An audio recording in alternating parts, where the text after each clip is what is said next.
tahu bahwasanya manusia itu secara tabiatnya punya sifat bosan. Karena pekan kemarin banyak sekali kajian ya, di masjid ini ya, akhirnya saya stop terlebih dahulu supaya kita fokus kepada kajian-kajian yang diadakan oleh Masjid Ar-Ruf ya, karena kata Abdullah bin Abbas cukup dalam seminggu itu 2 sampai 3 kali kita mendengarkan nasihat atau kajian ilmu, itu sudah cukup ya. Kalau kebanyakan khawatirnya nanti timbul rasa bosan pada diri kita yang kemudian akhirnya kita meninggalkan majelis ilmu ya. Tapi tentu ini bukan jadi pegangan ya, jangan sampai ini jadi alasan utama kita nggak pernah hadir di majelis ilmu kemudian alasannya kata Abdullah bin Abbas cukup 2 kali 3 kali, enggak gitu juga ya. Jadi bukan secara mutlak ini jadi pegangan kita juga. Lebih sering hadir di majelis ilmu itu lebih baik karena bisa melembutkan hati dan banyak keutamaan ketika seseorang hadir di majelis ilmu ya. Insya Allah kita lanjutkan. Kemarin sampai mana Bapak? Masih ingat? Hadis kisah 3 orang Bani Israil. Nah, yang pertama berpenyakit kudis atau kusta, kemudian yang kedua berpenyakit rontok rambutnya sehingga menjadi botak atau pelontos, kemudian yang ketiga seorang yang buta. Jadi ketiganya ini diuji oleh Allah Subhanahu wa taala dengan penyakit. Nah, hadis ini sahih riwayatnya, diriwayatkan oleh Imam Bukhari, Muslim. Nabi menyampaikan kisah ini kepada para sahabat supaya bisa mengambil ibrah, pelajaran dan faedah dari kisah ini. Jadi ketiga orang ini diuji oleh Allah Subhanahu wa taala dengan penyakit.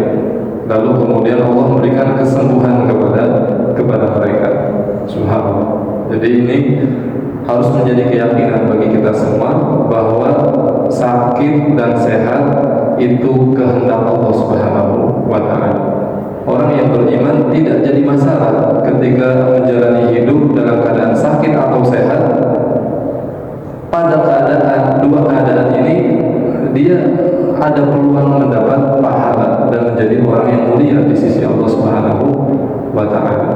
Karena orang yang beriman kemuliaannya itu tidak ditentukan dengan keadaan atau kondisi yang dia alami, tetapi ditentukan kemuliaannya dari bagaimana sikap dia di dalam menjalani keadaan dan kondisi yang dia jalani tersebut.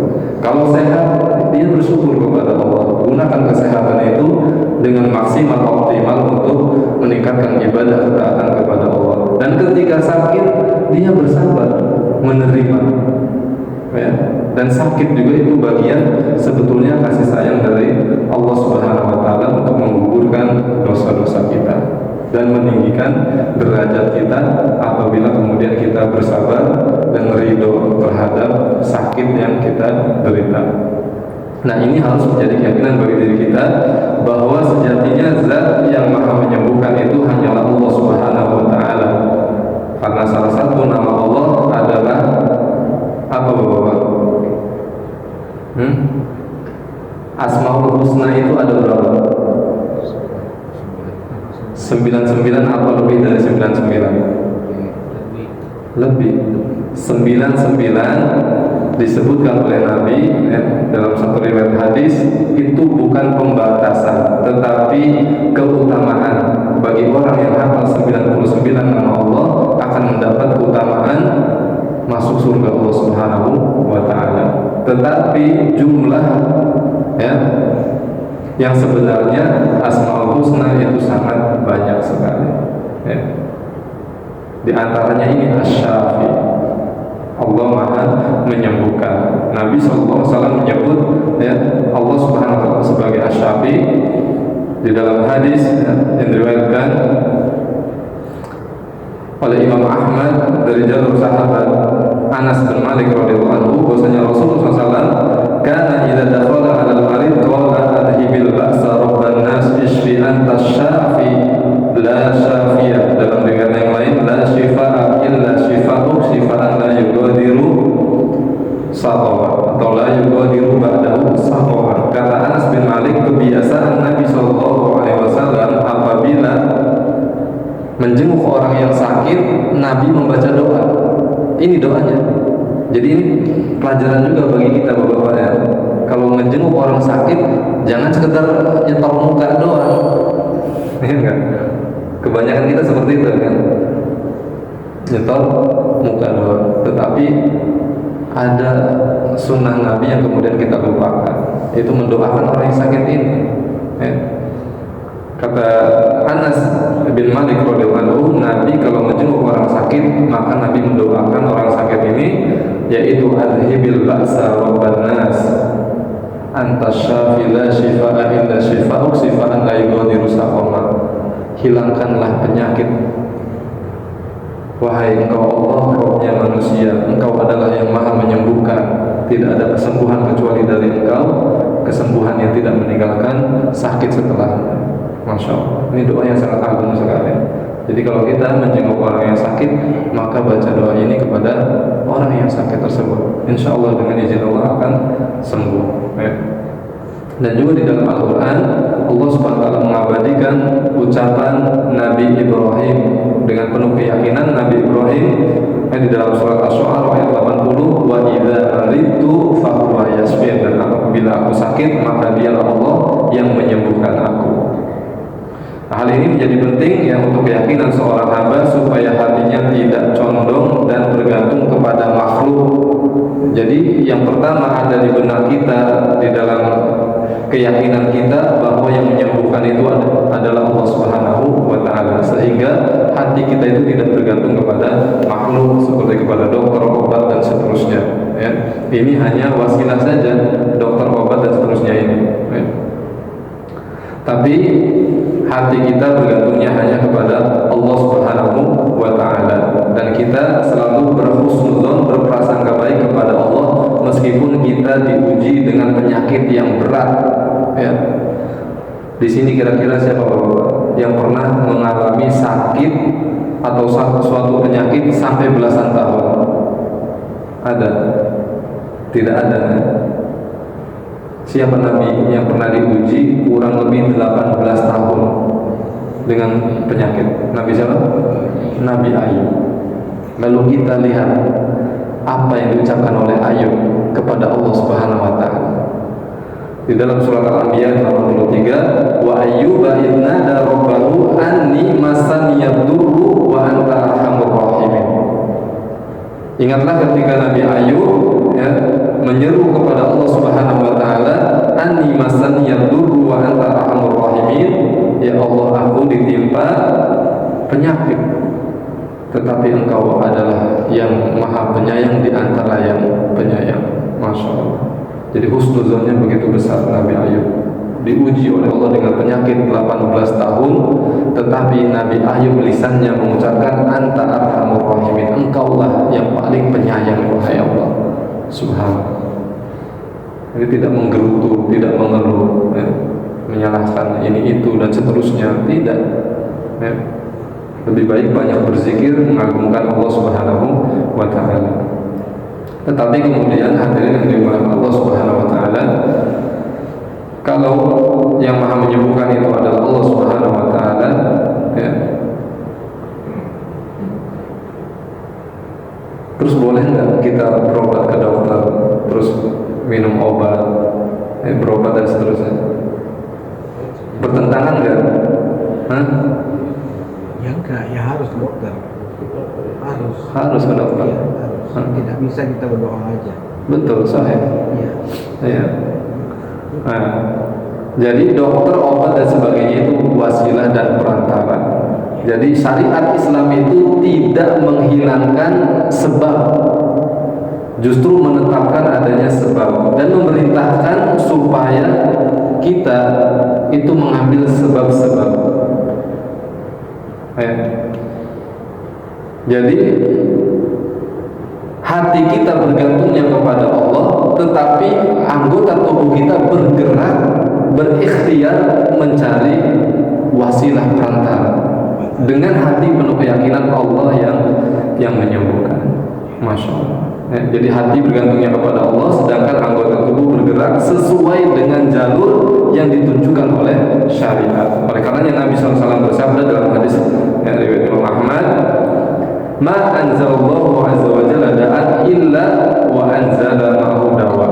Alimahu man alimahu wa jahilahu man jahilahu." Jadi tidaklah Allah menurunkan satu penyakit melainkan sepaket ada penawarnya juga. Ada yang mengetahuinya dan ada yang tidak mengetahuinya. Yang mengetahuinya siapa? Dokter tentu. Kalau masalah penyakit, ya kan? Ilmu kedokteran, maka kita datang kepada dokter. Dan Al-Quran juga memerintahkan, fas'alu ahla dzikri in kuntum la ta'lamun. Tanyalah kepada ahlinya kalau kalian tidak tahu. Masalah penyakit, ahlinya adalah dokter.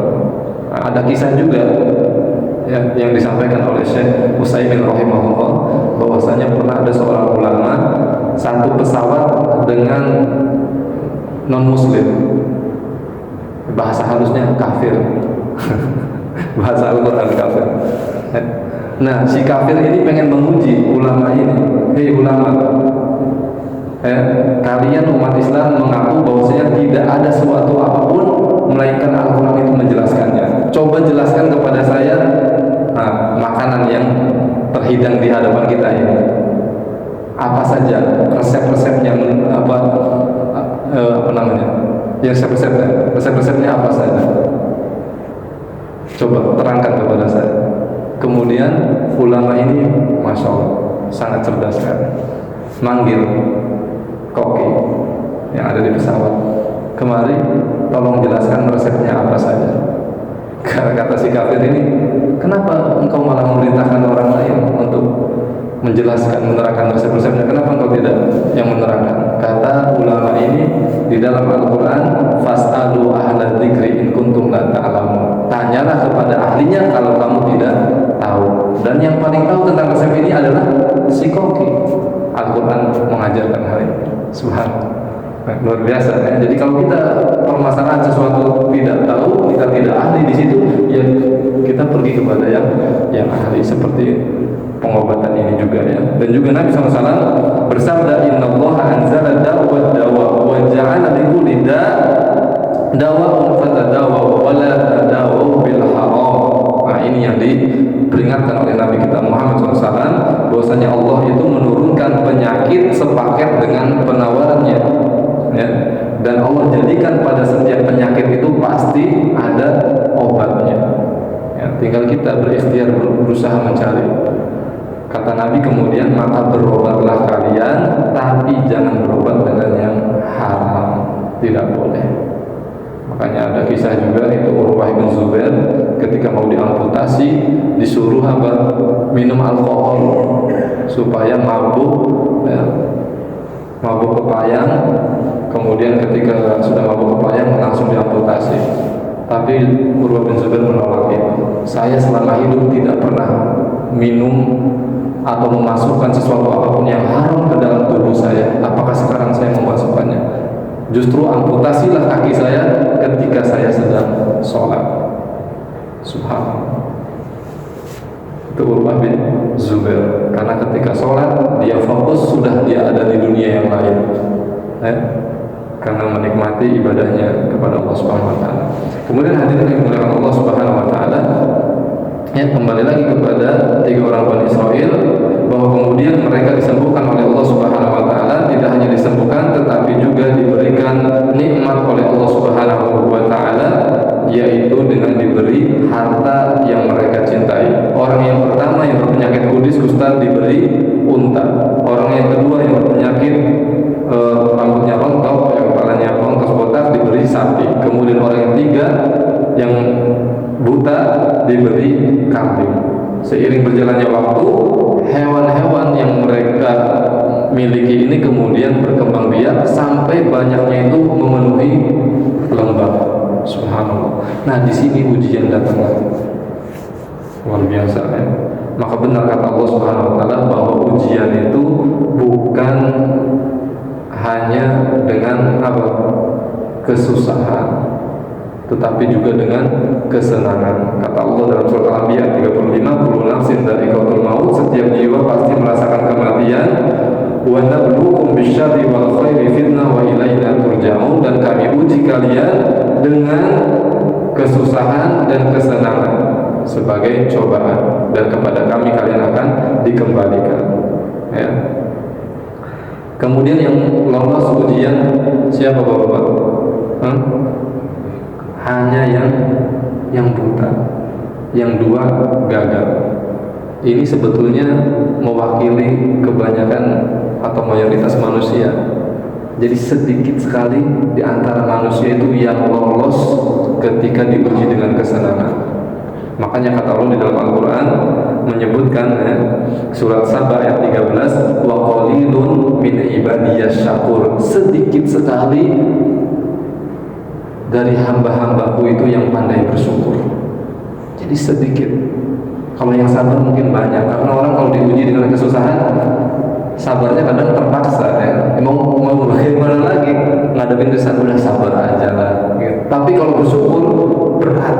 Orang ketika diuji kesenangan, hartanya banyak, karirnya melesat bagus ya, dan seterusnya, kadang jadi lupa diri, bangga diri, kemudian meremehkan, merendahkan orang, lupa dia bersyukur kepada Allah Subhanahu wa Ta'ala. Dan di antara tanda orang tidak bersyukur kepada Allah dan dia ujub bangga diri adalah ketika menyandarkan keberhasilan kesuksesannya itu kepada jerih payahnya, kerjanya. Seperti dua orang ini ketika didatangi diuji oleh Allah, Allah mengutus malaikat dalam keadaan seperti orang miskin, kemudian mendatangi yang penyakit kusta dan penyakit botak ini. Ketika mereka sembuh kemudian kaya, didatangi orang miskin, kemudian kata kedua orang ini apa? Saya dapat punya harta ini hasil warisan dari orang tua saya. Saya dapat harta sebanyak ini adalah hasil kerja keras saya. Subhanallah. Tapi orang yang buta ketika didatangi malaikat dalam rupa orang miskin, orang buta ini mengatakan, dulu saya adalah miskin, saya dulu sakit, kemudian saya disembuhkan oleh Allah, kemudian saya diberi kekayaan oleh Allah, ambil apa yang kau mau, silahkan. Subhanallah. Luar biasa.